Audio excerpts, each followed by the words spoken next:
Hello everyone, Namaste, Sat Sri Akal, Salam Alaikum. Thank you for joining today's 13th day of Power of Purity, a book, a series of questions and answers from my Guru Mohanji. Last time I was sitting on a chair, but I think because of the COVID situation, probably my size has gone a little up. I was a little uncomfortable, so today I'm sitting on the floor and I'm going to read POP. I'm going to continue what Puja, stopped from where Puja stopped yesterday. So today's my turn is self-respect and ego. What is the difference between the self-respect and ego? I think the line between them is very thin. So this was the question and it was answered by Mohanji. I really like the way it is said on the book. It just says M and M stands for Mohanji. So that's very good to see that M. The answer was given by Mohanji as we are essentially living for ourselves.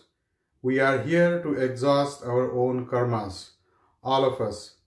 In the agenda, some of other souls are also part of it, specifically the souls that we call parents, brothers, sisters, cousins, children, etc.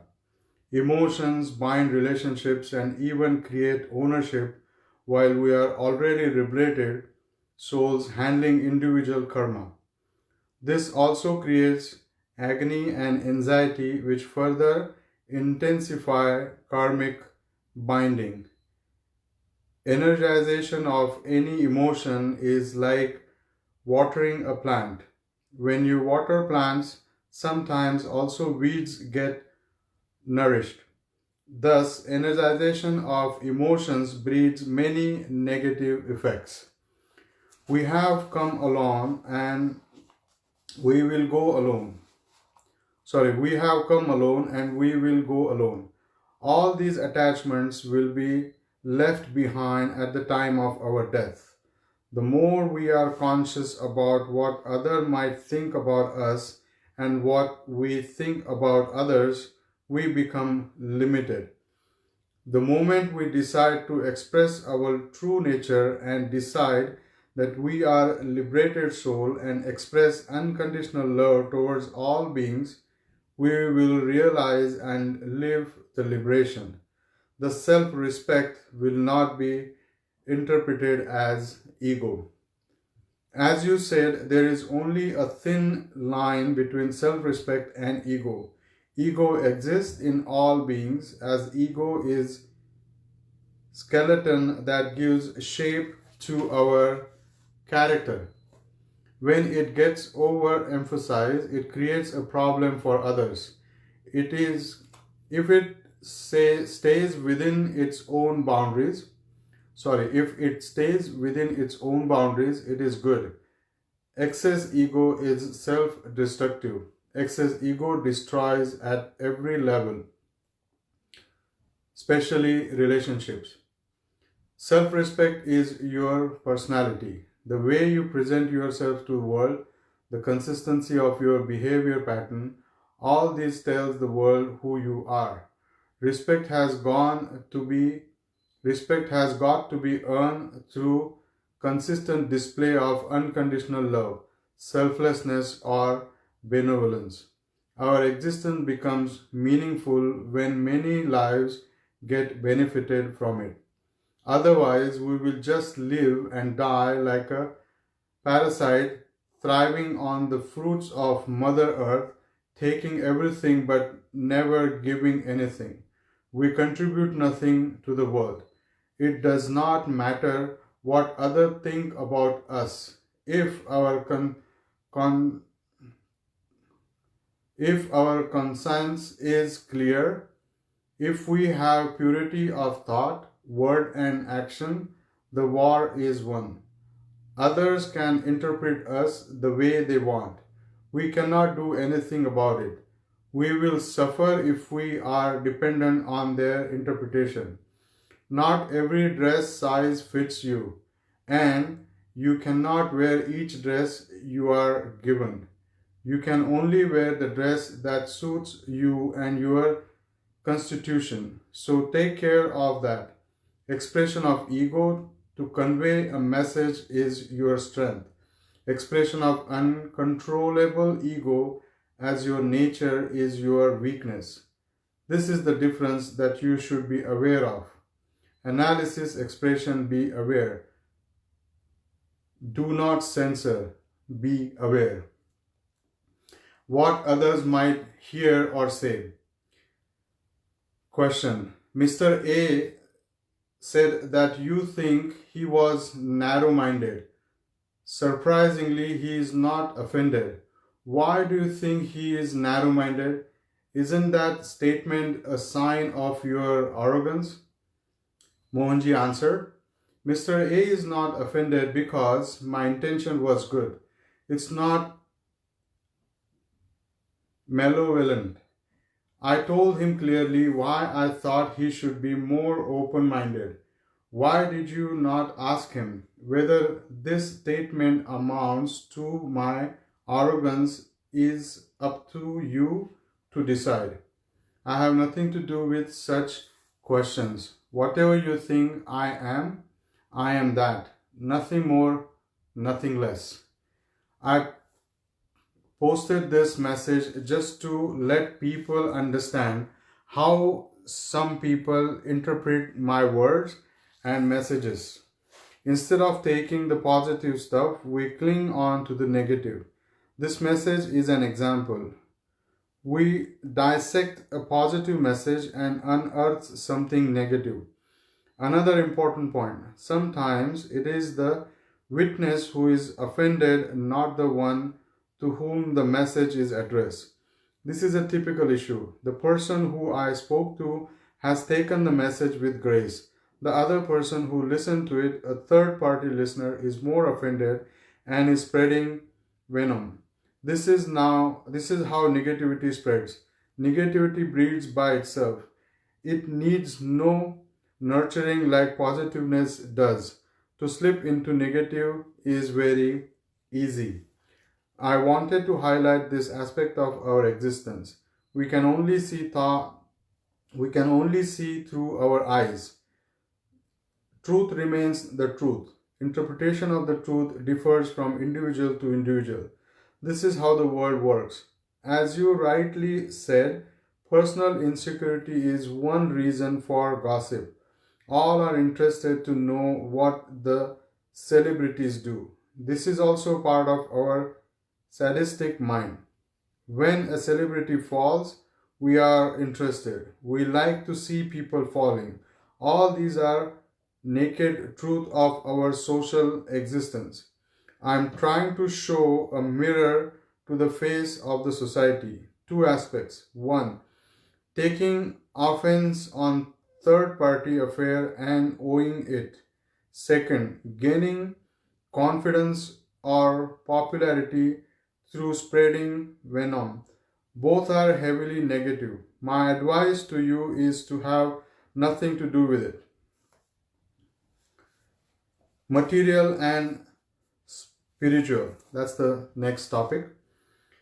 Why is that gaps in the materialistic world get filled so quickly for people who have lower vibrations? I have noticed people who just wish for situations and they get them fulfilled even in a very short time. It seems like they have no need to go through any difficulties. So Mohanji answered, material world is denser than spiritual world. There is a gap between material and spiritual. Consider that as the gap between second floor and the 10th floor, for understanding's sake. When you are fully immersed in the material plane, your energies are single-pointedly integrated into that aspect. We could compare it to a magnifying lens. We could burn materials with this lens if it focused properly on an object against the sun rays. Wow, what a nice example here. When your focus and intensity are accurate, an event can happen. A wish becomes fulfilled. It is the same in spirituality. The same mind that goes out parting with the sense could stay home and bring forth great inner awakening revelations.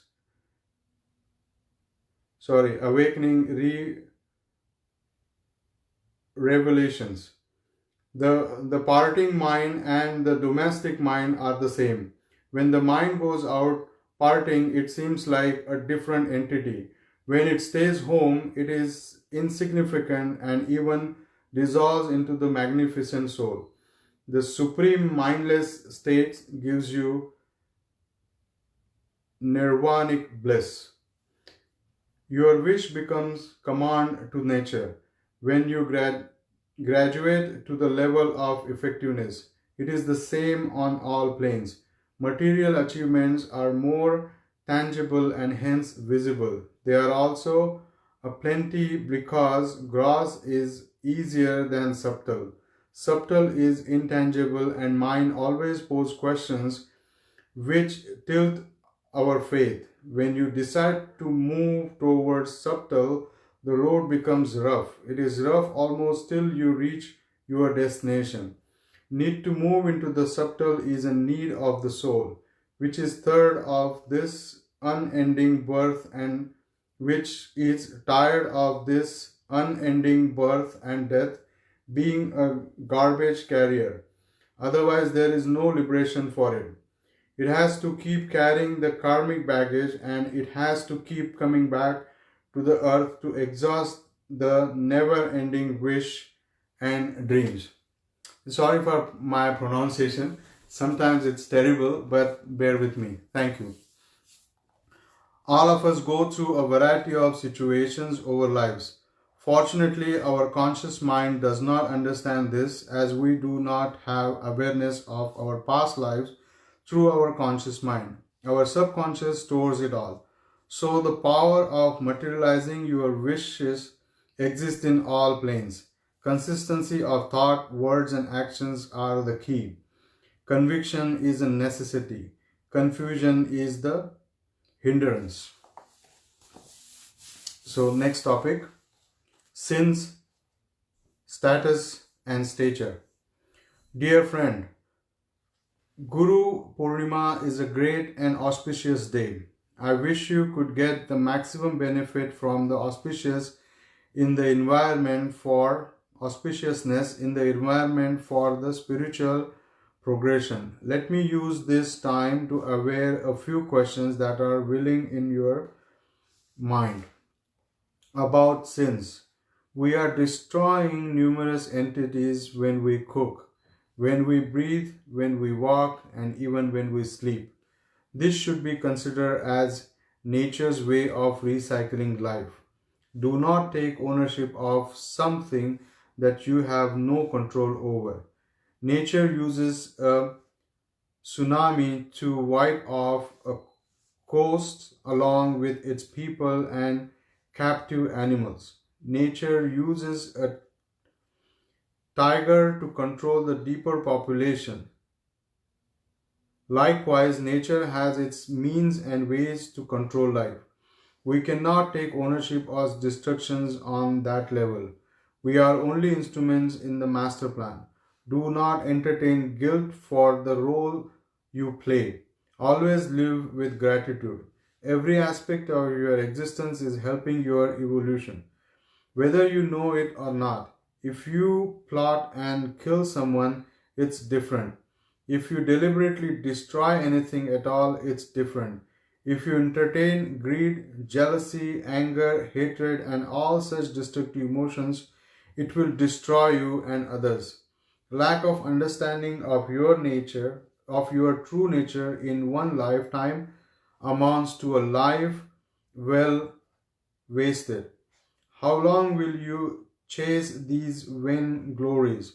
How long will you chase all that glitters? All that glitters is not gold.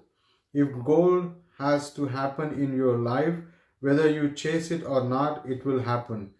thank your existence and increase your deserving level through non resistance or by accepting your present reality and conforming with it.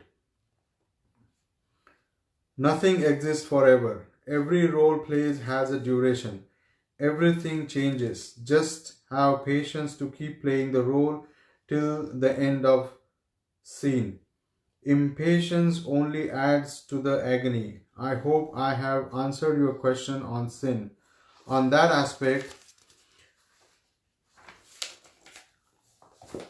about status and stature. For some people, status is given irrespective of their eligibility. Okay, for some people, status is given irrespective of their eligibility. For example, becoming a prince, a princess, a lord, etc., happens when a person belongs to a particular family, such as the royal family. There are honorary doctorates conferred out of respect or gratitude. While status can be conferred, stature is always earned. You cannot buy it. Stature is transferred through lives, like sanskaras or basic traits. People can buy status with money. This is the usual progression of material existence. First there is the money, then the power, then status. Thus, one greed leads to the other. Status such as president or CEO can be conferred based on one's social standing or money power. Stature cannot. Stature can earn status and then it is permanent. Borrowed or purchased status is temporary. It is perishable, highly perishable. Status due to stature is imperishable. The question is the deserving versus desiring levels. Stature deserves status and it happens. Status due to greed is desire and it's perishable. Desire can exist only at a particular space and time for a particular person. Stature is permanent. Stature also could remain undisplayed. This is individualistic. Shirdi Sai Baba, Ramana Maharshi and many Avaduta saints living in the forest who have and had stature never cared about status. This was their personal will and choice. In short, status and stature are different. Status can be bought, stature cannot. Stature can only be felt and perceived. Status can be more tangible. When one achieves stature, status is automatic. Please understand the difference clearly. Operate sensibly. Sorry, while I'm reading, I'm just trying to understand myself too, so that's why little, time consuming. Thank you for the patience. Next chapter, human conditions, the right path.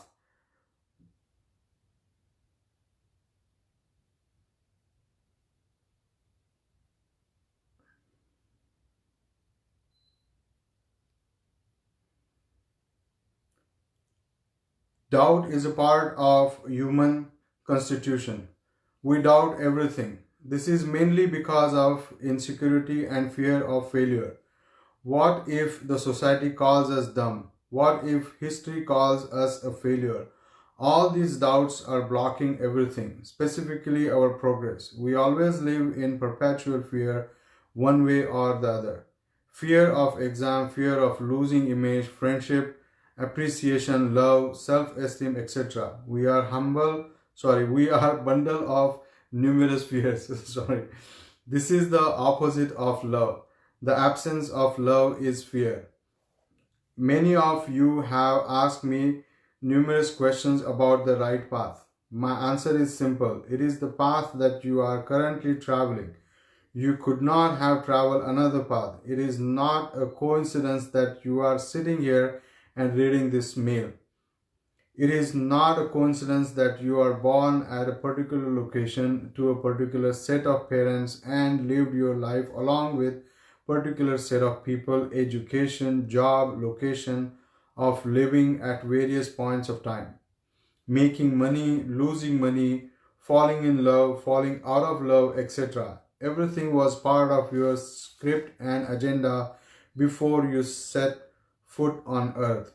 If you have doubts if this is the right path while living that agenda, it is only amounts to insecurity and fear of the unknown which you have acquired in this life.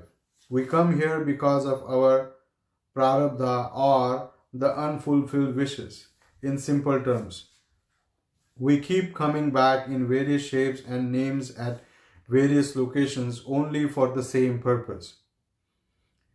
Interesting, when it says various shapes. So let's not be too proud or too sad. A man who was a beggar constantly craved to be born in a palace. This was his next birth. He was penny-wise, pound-foolish because of his past life impression of saving it all for the rainy season and not spending. The signs of poverty exist even in the place of life, in his palace life. The signs of poverty exist even in his palace life. But he was royal. Similarly, one who was oppressed in his past life, when he became a royal, he became extremely benevolent to his people. You can see many such examples around us, including ourselves. Our attachments can easily disclose our true nature. A man craving for alcohol had died without having enough of that in his previous life. A Casanova or Don Juan was perhaps ugly and unwanted by women in his past life.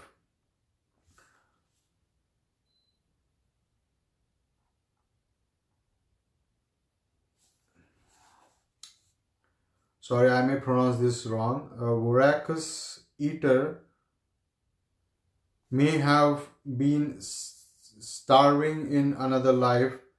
A lean man was probably very fat in his previous life, so and so forth. My request to you is, please do not compare yourself with someone else. Trust in your path. If you deserve to shift your path at some point in time, it will happen. The environment will set it right for you. Never worry. You are definitely a divine child.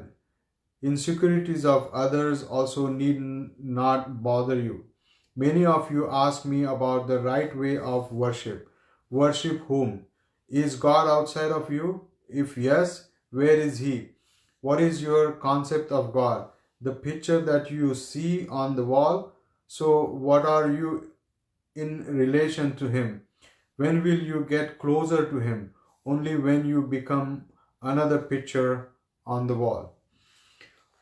You are Him right now and right there, right here. The right way of worship is through benevolent thoughts, words, and actions consistently. No good needs your money as He produces all matter. We are temporary custodians of small parts of His huge estate. Also remember that earth is only a very small part of this whole estate. Lack of awareness makes us believe that we actually own it all because we have some papers to prove our ownership. No, God needs your praises. He is not your judging and punishing dictator. God is love. When you wholeheartedly express kindness and compassion continuously, you become Him. You have to become Him to know Him. All theories are useless. All methods or worships are useless. if they only become added as another ritual of yours. By doing, you cannot reach Him. By being, you can be Him. His state is egolessness. So, how could He become a punishing and judging God? Natural calamities are not His plan of revenge. That's your given result of the consistent abuse of nature. Why do we blame God for natural disaster? Why did we cut all trees and emit enough gas to obscure the whole universe? Our own senseless creativity chokes us. How can we blame God for that? He has always been like petrol in your car or electricity waiting at the switch to serve you. No intentions of any kind. He just added you to accomplish that. It does not matter if you worship Him or not. Be Him. Express His character, which is unconditional love.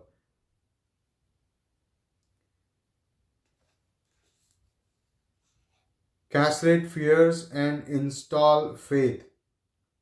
The key that will eradicate all fear is the complete awareness that I am imperishable and indestructible. I am that, you are that.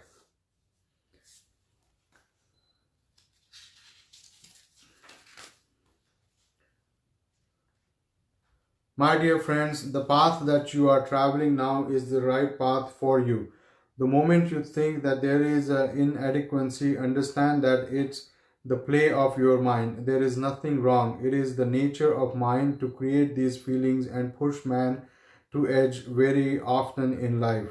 Of course, others also help you to feel inadequate. Do not fall prey to that. Please maintain an attitude of surrender to the will of the Almighty without resistance. This means surrendering to the agenda that you set for yourself before you set forth on this journey. The Almighty had nothing to do with your agenda in reality. He just poured the petrol in your car, sufficient petrol that will take you till the end of your journey in this life. He made sure you are able to fulfill your agenda perfectly. If you could not understand the pattern you set forth and do not remember what you feed into your personal navigator before you started the journey, what has God got to do with it? If you wanted detours because you saw many more interesting things on the way, which was not part of your original travel plan, what has God got to do with it? If the petrol was insufficient to complete the new travel plans, what has God got to do with it? He will help you to stop this journey and allow you to plan another one. No interference, just assistance. God behaves like a faithful servant. True God's children also behave the same way. God never operates egoistically. If His children do, at that time they disown God's nature. God has nothing to do with it. He knows that the strange children will get beaten in life, and once their ego is thus annihilated, they will come back home. Where else can a wounded child go? He has to come home. God waits to embrace and heal them. If I say that only my path is the right path, I am being insincere to you. My path is the right path for me. Your path is the right path for you. We all are in our own personal right path. No need to compare or criticize. It is the same with religions. For each one, the religion or faith that he follows is the right one. Conversation is only like changing the dress while the person inside is same. It has no meaning. It only shows the helplessness of man. Truth says beyond religions. Some read lots of books in search of portable knowledge and get applauses from the public. Acknowledge is burden if not converted into wisdom. Accumulation of knowledge is like emotional eating. Most of that food that we consume goes to waste because the body does not need it. Our indigenous in our indigestions happens. Read what can be easily digested. It will help progress. What you could not read was not necessary for you. Understand that when you need to read a certain matter, it will reach your hand. Be clear about that. Never feel that you miss something in life you have not. Some people do all sort of things on earth to gather attention. Everything perishes at death. Sometimes all that was earned through wrongdoing becomes the reason for the downfall of one's future generation. The residues of action never die. They exist, conglomerate, and become events. Becomes sometimes a strange event because we cannot see nor understand what combinations of karma created it. Some get carried away with applause and accolades, accolades. When applause that sustain them stop, they fall flat onto the ground and break their bones. What glory are we chasing? What are we proving here? Where will we take it all? Eventually, the bright, smiling face that shone people will become a grinding skull in some graveyard. Still smile through some pictures in frames, which nobody will care for as they have become used to such pictures, or new pictures will replace the old ones, including your image. Both can happen. It's not worth the race. Be aware of it. Dharma is important. This is the duty in its perfection. Karma is important too. When you wipe off karma, the body also gets wiped off. Unless the transition happen into the non-karmic state, and you might as well decide to continue with this body for a few more years. So the next topic is unhappiness. And I think this is for the next day. Manjari will try to read more better way than me from tomorrow onwards. Thank you very much for the patience. Really appreciate. And we will continue from tomorrow onwards. Jai Mohanji. Namaste. Sat Sri Akal. Assalamu alaikum. Bye for now. Thank you.